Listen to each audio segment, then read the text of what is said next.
Alright guys, welcome to Red's Resort. Today we are going to be taking a look at the Aegis Vanguard series. We're going to compare all the variants and see some of their strengths and weaknesses and do a little tour/review along the way. Before we do that though, I'd like to say a quick thank you to my channel members. It is truly an honour to have you guys at my back whilst doing this. If you know anyone looking to get into this game, please use one of the referral codes on screen now to get some extra credits when the game finally launches. If you'd like to become a member yourself, you can find the subscribe plus button below. Okay, with all that out of the way, let's get on with the show. Aegis Dynamics began life in a merger between Earth-based Aegis macro computing and Davian-based dynamic production systems. The former constructed computing systems for the burgeoning spacecraft industry, and the latter maintained 4 systems worth of production yards, including the specialised component factories on their home system. The goal from day one was to build a naval spacecraft, and the resulting company was tailor-made for military contract bidding in an era when mankind was marshalling its forces. As Messer consolidated power, Aegis was there to supply the spacecraft to his legions. With Messer's fall, Aegis Dynamics seemed destined to fade away. The once popular hardware supplier of Ivar Messer's tyrannical regime, closely associated with the horrors of those years, Aegis was all but consigned to the dustbin of history. Then a funny thing happened. The civilian world began to adopt Aegis military designs for their own purposes. Whether a testament to the increasingly dangerous galaxy or the sheer reliability of Aegis weapons of war, the company once fueled by the dictatorial government contracts now thrived on the population it once helped to oppress. The burdens of Aegis's past began to lift, and the company began to focus on civilian variants for their current generation designs. The Vanguard is a series of weapons platforms designed for long-range, long-duration missions into enemy-controlled territory. They all have strengths and weaknesses, and all have a unique selling point that brings something a little extra to the table. The variants are the Warden, the Sentinel, the Hoplite, and the Harbinger. Without further ado, let's get down to the hangar and review some ships. This is the Vanguard Warden, and we're going to treat this as the default version. So unless I point out anything specific as being different, you should be safe to assume it's the same as this version. And I'll go over the whole ship in this section.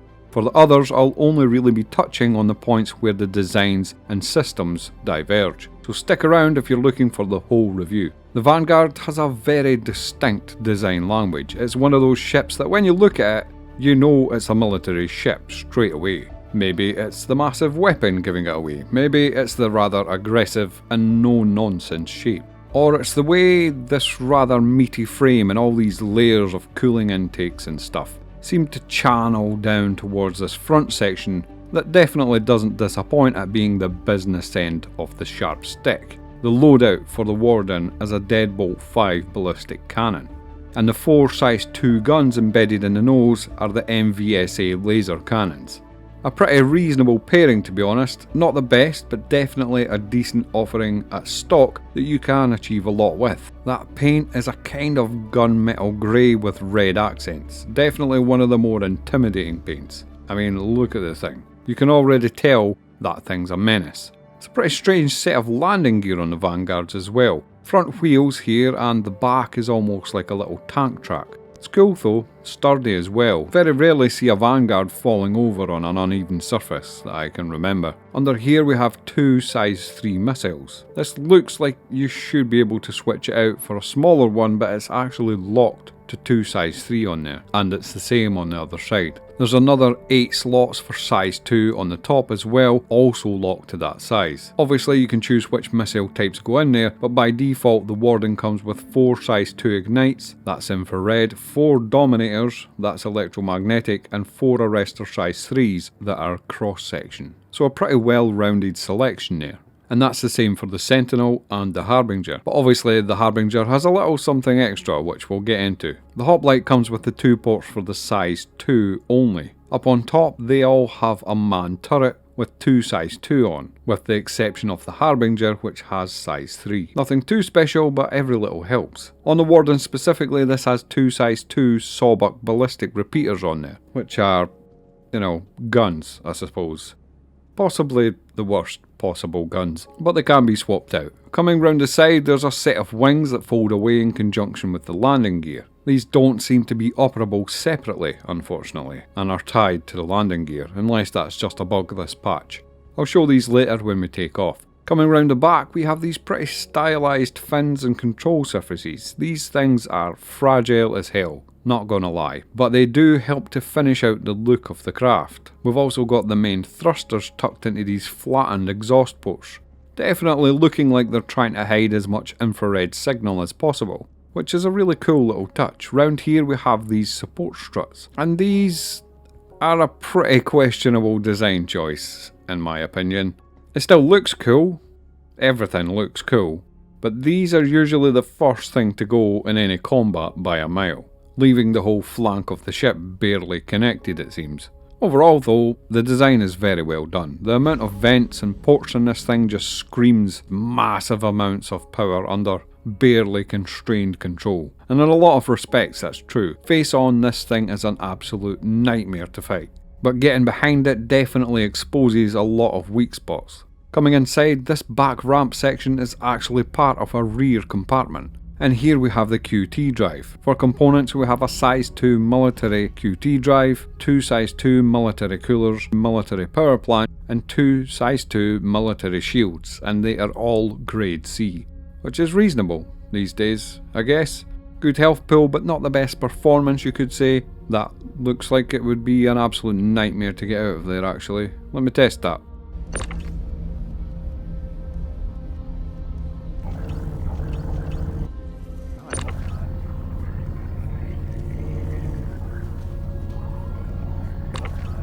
I swear, I hate this game sometimes.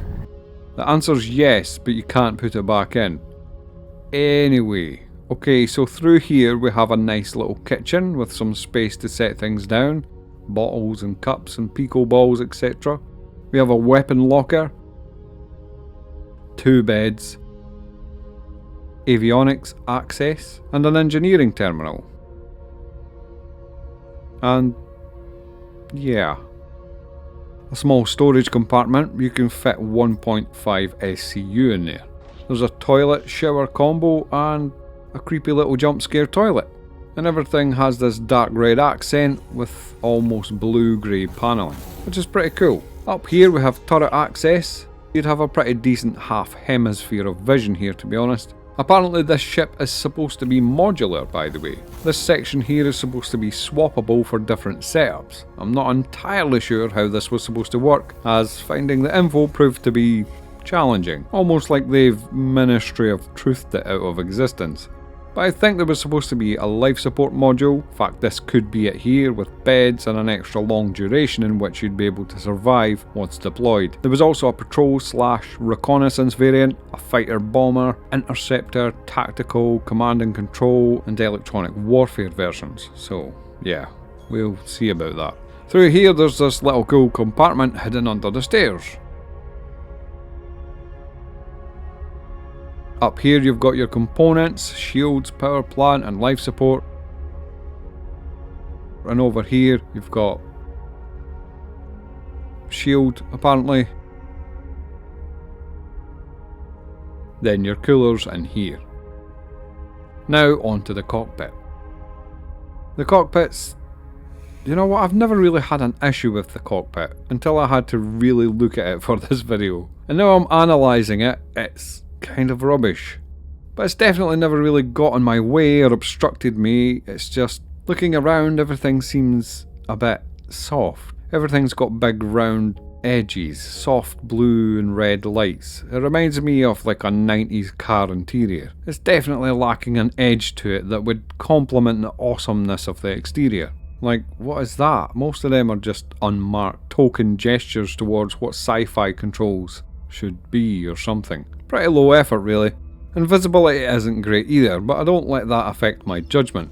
Like, I love the Eclipse cockpit and it's very narrow, just a horizontal slit basically, and that adds something to the feel of that ship. I do feel pretty protected in here. I feel like a guy sitting on a pretty fat gunship about to slag your engines. It's got a nice vibe to it. The buttons are weak though. Weak ass buttons that don't deserve my fingers, I'm afraid. MFD layout is good, everything pretty much in front and centre, can't complain. Engine sounds. Engines online. Pretty underwhelming to be honest. Can barely hear them. Maybe they're just needing a little update or they're bugged somehow. That seems too quiet if I'm being honest. Taking off, we have some really nice piston action on the landing gear there. Nice retracting and deploying action.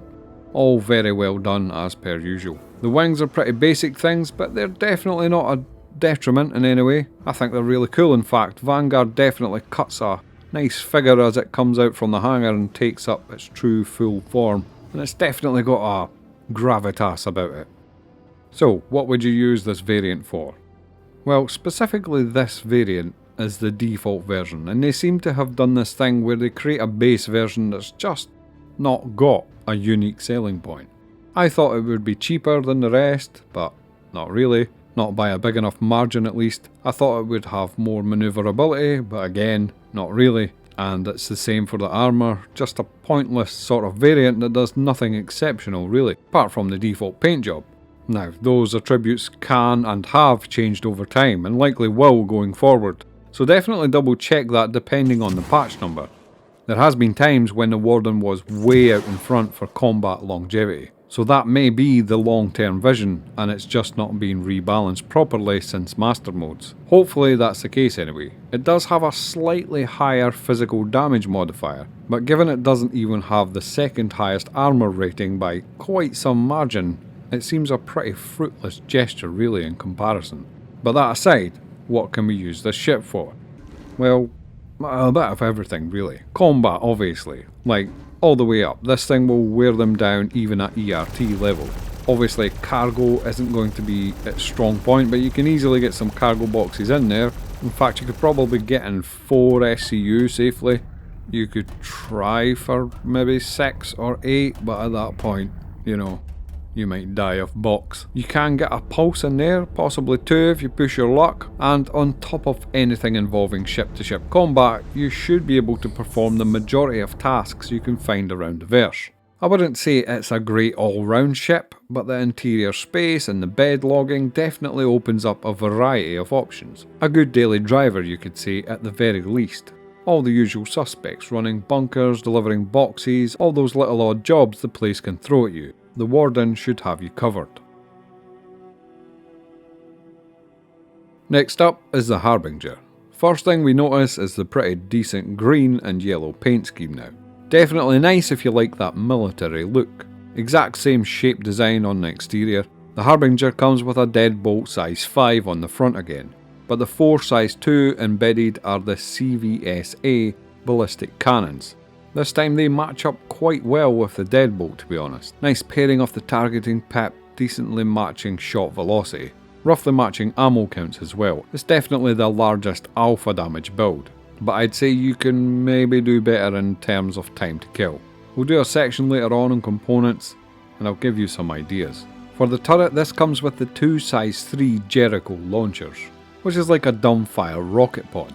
I like it a lot for some reason. Its effectiveness is questionable though, plus you need to be very accurate with those shots because you only get 36. But what is nice, and this is only on the Harbinger, is that those are size 3s instead of size 2s. So if you switch them out you can put 2 size 3 gimbaled on there, which is perfect. The missiles are the same as the Warden, 4 Ignite size 2, 4 Dominator size 2 and 4 Arrestor size 3s. Under here on this side specifically is where the 3 size 5 Stalker missiles will launch from.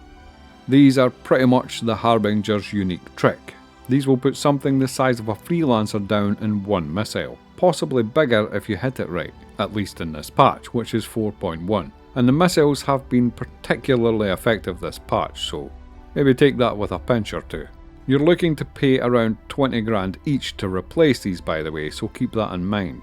And there's no other changes really till we get inside. All the components are in the same place, but this time we've got 2 military grade B coolers, military grade BQT drive, which is actually really decent. I mean, you could go a wee bit faster with the industrial, but you'd be sacrificing component integrity and your EM would spike as well. So that is a good component right there. Military grade C power plant, the HP is good for that. 2 military grade D shields, which are pretty garbage to be honest.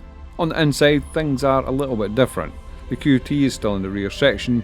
There's this red detailing here, which is a little annoying because it looks like the theme should have changed to a blue colour going by the rest of the cabin. For the type of person who notices things like that, I do apologise for pointing that out. Through here we have got a missing wall panel, which is awesome.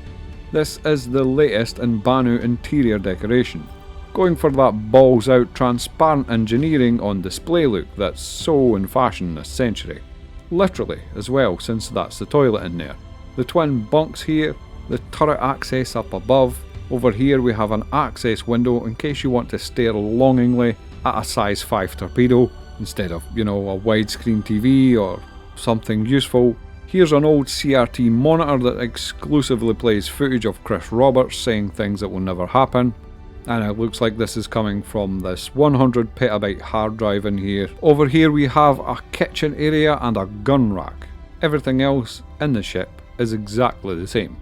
So what would we use this ship for? Well, pretty much everything that we can use the Warden for, except with the only difference being that we can now take on bigger ships a fair bit faster. Those size 5 missiles aren't really messing about, and will absolutely put a rather big dent in a hammerhead no problem, leaving the rest of the work mainly in earning enough cash to keep up that lavish and carefree nuclear lifestyle. That's obviously only up to a certain point though. Anything with PDCs, that's point defense cannons, is pretty much impossible to hit these days, so don't throw away money on trying to kill the 890 jump with these, for example. But this is by far my favourite version. It does have some slight disadvantage in manoeuvrability, but they aren't pronounced enough to make them truly detrimental. Better than Hoplite still, tied lowest with the Warden for overall health pool. It's the fastest of the bunch in SCM and boost for some reason, but it's the most expensive. I just feel like there's nothing better than knowing if stuff goes sideways, you've got that size 5 nuclear trump card there, just waiting to be deployed if the need arises. Next up is the Sentinel. Straight off we've got this rather striking blue and yellow paint. It's pretty nice, different if you're looking for something a bit less military out of the bunch. As standard, this one comes with an attrition 5 on the nose, which is pretty much as good as it gets really. The 4 size 2s are all ATVS distortion repeaters, which is a pretty wicked combo, at least for quite a specific style of play. The attritions take down the shield and the distortions are for disabling the ship without much damage. Great if you're looking to begin your career as a pirate, or looking to disable bounties for maximum cargo gathering. The missile loadout is the same, 4 Ignite size 2, 4 Dominator size 2 and 4 Arrestor size 3. On the turret we have 2 size 2 Sucker Punch distortions as well. You can probably start to see a theme emerging here. Everything else is the same on the outside. For components we have 2 Grade B stealth shields, which are really good for a stealth build at least. You can't buy these. Grade C stealth QT drive, 2 Grade C stealth coolers, and a Grade B stealth power plant. As you can imagine, most of these components are pretty dismal for getting around and protecting you, but they do stealth very stealthily, at least, so there is that. Inside it's pretty much just the same, but with some small differences. QT in the back above the ramp. No see-through walls for once. Storage locker with 1.5 SCU. Toilet, shower, this weird wall thing that does nothing but stop you from getting boxes in very well.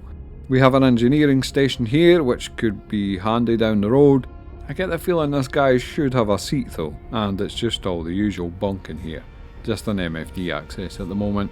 Then we've got the turret access, 2 bunks, a small kitchen, and a weapons locker. And everything else is the same. What are we using this version for? Well, as before, everything is mostly going to be the same, right? Except we can do a little more in here. This system here is the EMP. When you turn this on and trigger it, it will start charging. You can then wait till it's full and trigger it. Now, this will still affect a ship that has shields up, but not a lot really. For the best effect, it's best to get the shields down, get within range, which according to this is about 900 meters, but I'd get a little closer than that, and it will shut down that ship completely for a period of time, long enough for you to board and make off with the cargo. So, given that, the best thing you can do right now with the Sentinel is piracy, or even some high level bounties where not only do you intend to steal the cargo, but the entire ship after boarding. If you're solo at least. And it's pretty effective really. It's got the power and enough other armaments to pull that off and keep control if things get out of hand. Its intended and future purpose would be for bringing in bounties alive and selling them into the prison system. Or as part of a battle fleet flying in unawares to deal a knockout punch, just as the rest of the squad get the shields down on something big.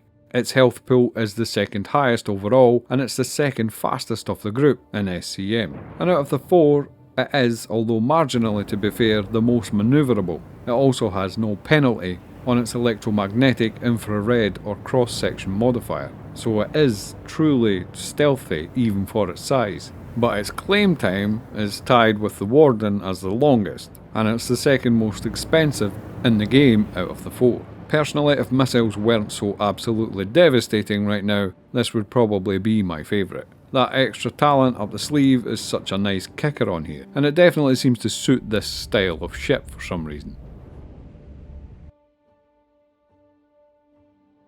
Last of all, we have the Hoplite. This one arguably has the best paint, to be honest.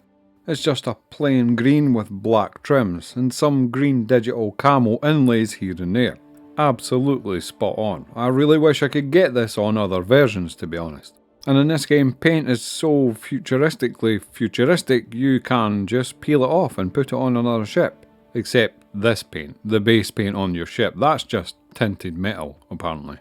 Actually gets stained that way during the manufacturing process. Very complicated procedure, you wouldn't understand. Anyway, we've got a Deadbolt 5 on the front again, and the 4 size 2s are the BRVS ballistic repeaters.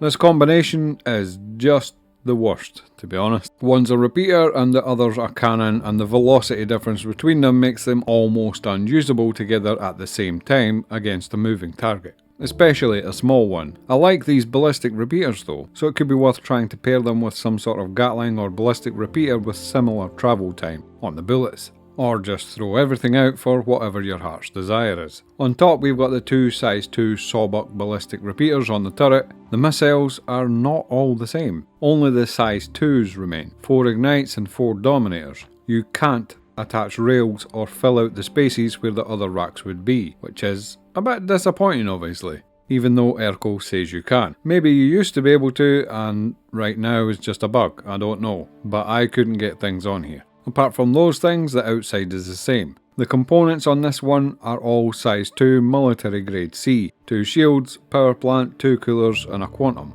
The quantum is pretty decent, really fast. The shields are reasonable, not the greatest for sure, but for starting out you can get pretty far without ever worrying about these. Power plant's the same, not the greatest, but it's got good health, enough pips to get you going. I think the max is 21 and the lowest is 17, and this has 19, so it's not too bad. You can remove your coolers still with no detrimental effects this patch, so you're good for now at least. On the inside, things are very different this time. We've got 6 jump seats in this version.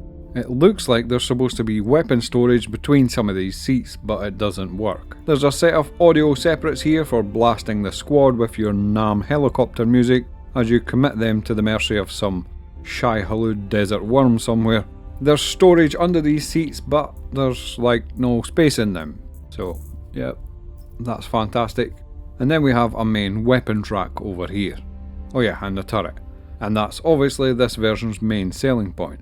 It's for transporting troops, safely for the most part, to hostile areas. Again, you can do all the things a Warden can do, other than the toilet, have a wash and go to bed. Still plenty of space back here for bikes and cargo boxes if you need them. I'd maybe not try and get 6 bikes in here. You could put 4 in, and the 2 guys without bikes would probably be dead by the time you got there anyway, so that's always a strat. But yeah, right now it's very rare to imagine scenarios where a true dropship full of guys is actually required. Obviously, if it's a dynamic event, it could be useful, or if it's something player hosted, maybe some org stuff doing war games and the like, it does have the highest health pool out of the 4 variants, by a pretty decent margin, so it's designed to take a lot of punishment. However, that does mean it suffers a bit by being the slowest and least manoeuvrable. Lower signature modifier as well, not as low as the Stealth Sentinel, but about half that of the other 2. Claim time is also the shortest of the bunch. So handling was a bit of a mixed bag really. On one hand, it feels very slow, especially in heavy atmosphere. It's just a big slug that quickly makes things very not fun or responsive. But as soon as you get rid of that atmosphere, it's actually a surprisingly stable platform to fly with. You can be precise with it, very little chance of oversteer if that makes sense. I feel like there's a constant threat of misjudging its size though. She is a chunky boy. And I'd even go as far as to say she feels more chunky than she should.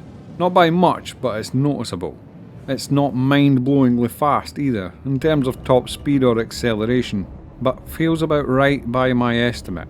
The Sentinel is around 1144 and 217 in SCM, and 462 under boost. And that boost doesn't last anywhere near as long as you'd like it to. It's pretty fair given where other similar ships are right now, but it just feels lacking in performance. You always feel like you're having to relax off an enemy, other than being able to keep pushing for the kill.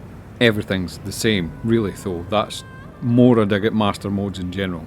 The pecking order pretty much goes: the Hoplite is the slowest, then the Warden, then the Sentinel, then the Harbinger, but only in a straight line for the Harbinger. By all other metrics, the manoeuvring, yaw and pitch and stuff, the Harbinger is second best to the Sentinel. Combat is obviously this ship's bread and butter, and for that purpose it definitely excels. It chews through everything it meets in quick order, and especially more with the Sentinel and the Harbinger. You can get through those extreme risk bounties in a reasonable time frame. However, when it comes to PvP, you're gonna run into issues, especially if they are in a Hornet or smaller. The F8 can be a particular problem as well because it just has so much firepower. But you're just as manoeuvrable, and fully kitted out you're only a few hundred DPS behind, and you have more health. So on paper it should be possible, but that's just not how things play out for some reason. Personally, if it comes to PvP, I'd maybe consider just getting the hell out of there before that guy in the Nomad humbles you and steals your Rantadam. But for NPC bounties, everything is easy enough. The only issue I had, again, was in heavy atmosphere. Something like Hurston, where you're so slow that even when you're not engaging and you're circling away from your enemy to get shields back up, it was sometimes just too slow to evade long distance turret fire. Especially if it was a turret and maybe a couple of faster fighters that were quickly closing the distance and giving less and less angles to pull away. It can still be done obviously, but in that scenario it's best if you're always cycling to higher altitudes, because if you have to go to nav mode, you're still not going to be going fast enough to get away from those faster fighters if you're too low. In a lot of ways I like this. It forces a lot of tactical positioning and planning, but more often than not ends up with you having someone on your tail where you're very weak, and this thing doesn't do well at all once bits start flying off. On the plus side though, most things can just be bulldozed from a nose-on position where we absolutely have an advantage. If you can calculate and execute that kill on the primary target before the stragglers get your shields down, and make sure you've got enough left to get to orbit under fire, then you can really string some pretty efficient bounties together. It's a lot easier in space or on moons obviously. I haven't really found an effective way to use the stealth of the Sentinel. Perhaps if it wasn't bounty groups and just a single target it would work better, but getting a decent hit and run with those weak shields just never seems to end well, especially when it's against, say, a Valkyrie and 3 other small fighters.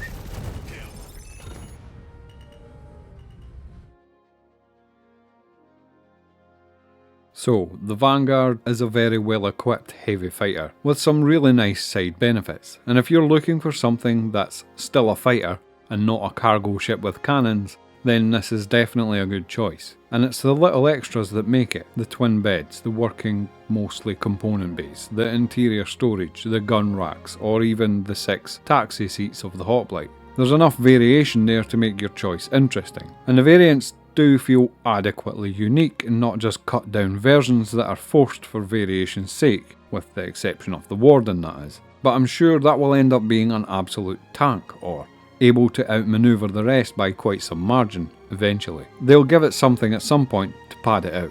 The Vanguards can handle the majority of tasks the game has to offer without getting into any of the specialist industrial game loops. They're somewhat enjoyable to fly around as well, and only in the heavier atmosphere do they start to feel underpowered, which is weird because they certainly don't look underpowered. If I had to pick one that would be the most all-round, it would be the Harbinger. It would feel like it should be the Sentinel due to all those ship disabling options, and to be fair, it maybe should be, but that little bit of wall that sticks out in the middle of the cabin drives me nuts when trying to get boxes in. And I just like the plain simplicity of having 3 big bombs as an option for taking on bigger targets. Plus, it's got a better turret for a friend, should the need arise. With the lack of the F8C in the game in any meaningful way, it's hard to recommend other ships for the specific role of climbing the bounty ladder that still remains an actual fighter. The Gladiator perhaps, it doesn't put out the same DPS, but it does have a ton of missiles, including 4 Stalker size 5 as well, and it's only half the price at 5 million. A lot of the Hornet Mark II variants can get up to this DPS as well, if you can get the ball turret and nose adaptations for it, and they will be about half the price as well, but obviously they will suffer in the survivability areas.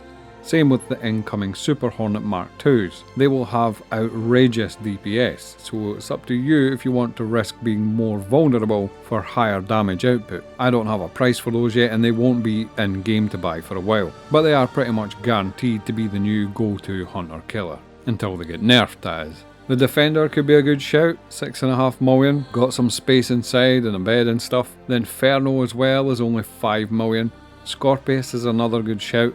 The problem with the price of the Vanguard really is that for 10 million you could get an Andromeda, and for 6.5 you could get a Corsair.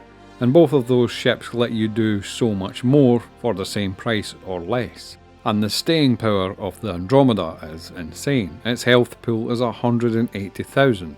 And the Harbinger's is 38, and it's got more guns and missiles. So I mean, don't get me wrong, in a fight between the two, the Harbinger would kick its ass off, for sure. But for solo everyday stuff, the Harbinger isn't in a great spot price-wise, compared to competitors right now. So that's definitely something to consider. For components, that's actually pretty tricky these days. In general, for weapons, I would put a size 5 attrition on here, and these would all be laser repeaters. That gives me a nice grouping with the pips. Both these guns run out about the same time, so recharge around the same time, and their velocities are around about the same. For the missiles, I'd change the size 2s to Rattlers, not for any particular damage reason or anything like that, I just like them. They amuse me to no end. And I'd change these to Chaos 3s, primarily for damage reasons. For the components, if you're going stealth, then these days I would completely avoid getting into fights as much as possible. If you have something to kill, you best be in and out as fast as possible and hope that it's just a single target and you can kill it in a small time frame. Because as you can see, the pool health on the stealth shields these days is like rank bottom, and the component health is pretty rubbish as well. The best benefit really is the power consumption is only 2, and obviously the output signal is greatly reduced. If on the other hand you are balls out, going to kill something, you don't care who sees you coming, you just want as much protection as possible, then if you can get this, it should be this. But I'm going to assume you can't get this. So the way I'm fighting these days, if my shield goes down, I'm basically out of the fight. I'm going to back off, I can't keep pushing, I won't keep pushing. The only downside to competition is the health points. That means if a missile comes anywhere near you, it's going to knock you completely out the fight. The good side to competition is obviously the health pool, the power consumption is low, and the output signal isn't actually that big. It's actually the lowest after stealth. If you go to industrial, you have a lot more health points on the component itself. The energy signature goes through the roof and you use more power, but they're normally quite strong. And civilian kind of lands in between the two. It's slightly less pool HP, less power consumption, medium sort of health on the components, and the signature is middle of the road. So I've been running with mostly industrial, because obviously some of the competition you still can't even get. So for me, that's been Rampart for shields, Genoa for power plant. I've just been removing the coolers to give me more pips, and so that I don't have to mess around with the MFDs all the time, and just, you know, whatever the fastest QT drive you can get your hands on. I've just been going industrial. But again, there's been a lot of choices opened up there, and it's less black and white what the actual best is, and it's more down to your preference, which is a good thing. Anyway, that's all there is for this comparison video. If you have anything to add or you think I've missed, please comment below, and I'll make sure any new info gets added to a pinned comment so others can find it. If you found this helpful, please consider subscribing and following the channel for more Star Citizen related stuff. Thank you for watching, and I'll hopefully see you again sometime. All 7 guys.